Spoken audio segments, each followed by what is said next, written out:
Okay, I'm here with the very, very rock DJ Ashba, otherwise known as the other half of the gorgeous Nicky Whelan and DJ Ashba. Now, welcome to Australia. How are you enjoying yourself? I'm enjoying it. I love it here. Yeah. This is my third time here in 2 months, so yeah, it's been good. Now, we have to give everyone a bit of background on you. Now, the current resume says you're with Guns N' Roses. I am. You've got quite the storied history before that, Motley Crue. Yeah. I mean, run us through who you are up to this point.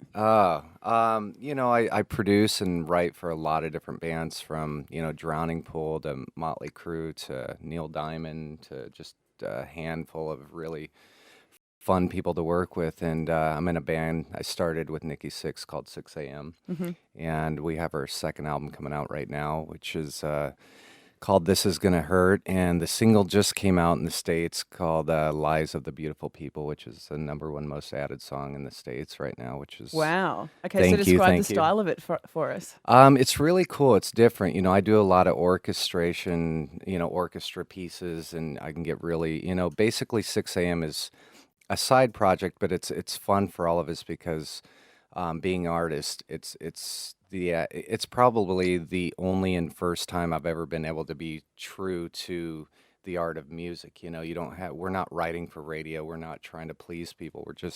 It's a, blank canvas, and we have every color in the rainbow to paint with, and you can paint outside the lines, and it's beautiful making music with that project because, there are no rules. So talking about painting with every color of the rainbow, you've got some extraordinary ink. Yeah. I'm a bit of, I'm not going to say ink fetishist because that'll make it sound wrong. And your girlfriend's all over your girlfriend's. So I've got to ask you a bit about your rock heritage because it's pretty amazing. Thank you. Now, I mean, Motley Crue, I have to ask about that. Obviously, you and Nikki Sixx have a great relationship because you have the band now. But tell us about your time playing with that band. Oh, it's been amazing.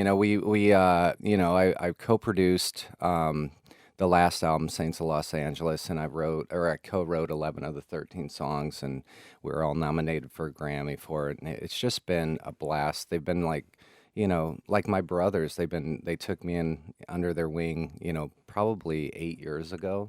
And, Nikki and Tommy live right up the street from me, and just always been super great guys. Nikki's always over at my house, and I'm always over at his, and it's just truly just great people to be around. What's Tommy Lee like these days? He's cool. He's settled down. Nikki's giggling again. He's settled down a bit. He's in love, and which is great. I think that's great for him, and he's settled down a bit. Not a lot, but a bit. His version of settled down.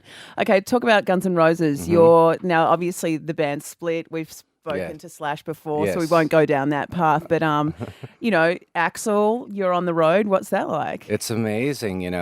There's so many great stories. Like we have a Guns N' Roses jet, so Axl will be in the back. And actually, the thing people don't know really about Axl, I think everybody has a preconceived notion of who he is or what he is, and it's just funny to sit back and listen to what people really think of him, because he's actually one of the nicest guys I've met. And so you reckon he's just got a bad rap for being a bit crazy? I think it's one of those things when you get to that level of when you get that big, that quick, and for that long, I think it's like anybody, Britney Spears, Michael Jackson, you get to that level, the media just loves to tear people down no matter what you do. It's unfortunate, but bottom line is, he's done more for this industry of music than most and could ever dream of. But just funny stuff like me, I get up there all drunk in the front of the jet, and the pilot will get out of the seat, which I'll probably get him fired right now. But, I'll be up there driving, and I don't know anything about flying a jet, and Axl's in the back cracking jokes, and it's just a